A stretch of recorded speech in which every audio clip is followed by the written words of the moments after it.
Good morning, fam. So sorry I've been away for so long. I actually did make a couple of videos and then I just didn't post them. After I prayed about them, I just didn't feel like it was the right timing. At the stop sign, turn left onto Concord Highway. Sorry, you're going to hear my GPS because I am driving to an appointment. So, I'll tell you, I was super excited, hoping and praying, that the rapture was going to occur on Feast of Trumpets. Turn right onto Highway 24. And I'll tell you why I thought it was Feast of Trumpets, or I'll try to explain some of it in general. It made sense. I watched a lot of different videos from different people, preachers, stuff like that. And the timing was logical. It made sense. The history of the Feast of Trumpets, the idioms that go along with the Feast of Trumpets, all that kind of stuff. It all just made sense to me. And seeing all the stuff that we're seeing going on in the world with the one world government being set up, we're to a point where it's like really being set up. You can see it all coming together. The one world currency all coming together. The one world religions all coming together. Plus, all the events that the Bible foretold of happening now. It just all made sense. I'm like, okay, we're most definitely living in the last days, last hours, last moments. All the idioms made sense. The fact that Jesus fulfilled all the other spring feasts makes sense that he would fulfill the fall feasts.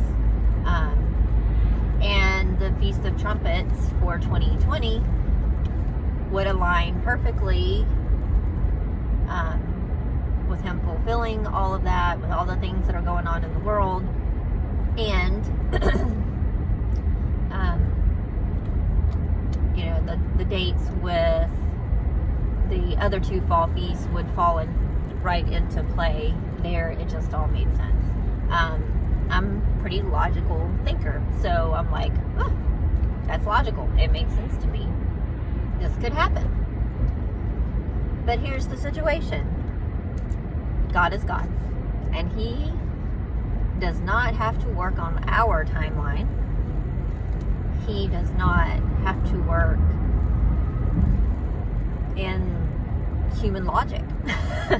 So, when it didn't happen, I was like, oh, that stinks, I was sad, I was disappointed. But here's the thing. Number one, it gives us more time to spread the gospel of Christ and lead others to salvation. It gives us more time here on earth to help people. Because, man, you don't want to be left behind, because it's going to get, if you think 2020 is bad, we haven't seen anything compared to what it's going to be like after the rapture. And it's going to be a scary time for those who are left behind. Just even taking out the rest of the world events that will occur in those 7 years, just the rapture in and of itself, having millions of people disappear like that, it's going to scare the daylights out of people.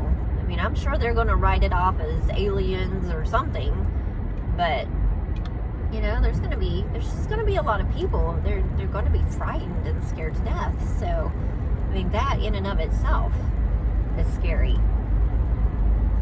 So, plus all the other stuff that's going to occur. You're going to have lots of people dying.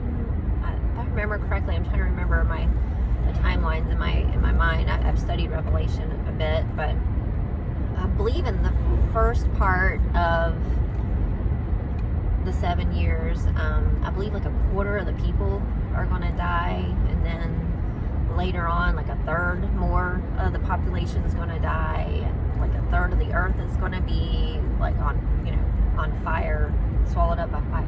There's all kinds of stuff. And if I got that out of order, I apologize. I'm trying to do it from memory. I'm driving, so I don't have Bibles or notebooks or notes or anything in front of me.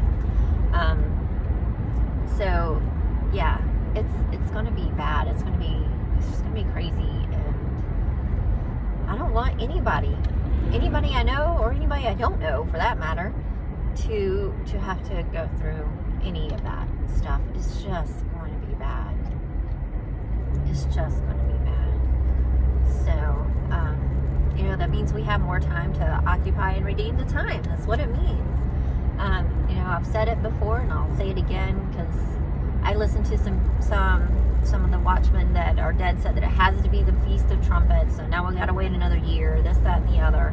I was listening to one of those videos and my daughter made a comment. She's like, Mom, does that mean we're stuck here for another year? And I said, well, this guy seems to think that we're going to be here for another year. Well, what do you think, Mom? Well, I think that God's not limited by a feast day. I think God can come at the appointed time, whatever time that is. So that's what I think. And guys, God's not limited by our calendars. He's not limited by what we think or what we feel or what we want. God is God. So take heart in that and know that we serve a great God. And His timing is perfect, no matter what that time is. It is perfect. So occupy and redeem the time. Tell others about Christ. Highway 24.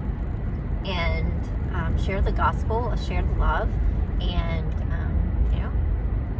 let's do what we were called to do. I hope you guys have a great day.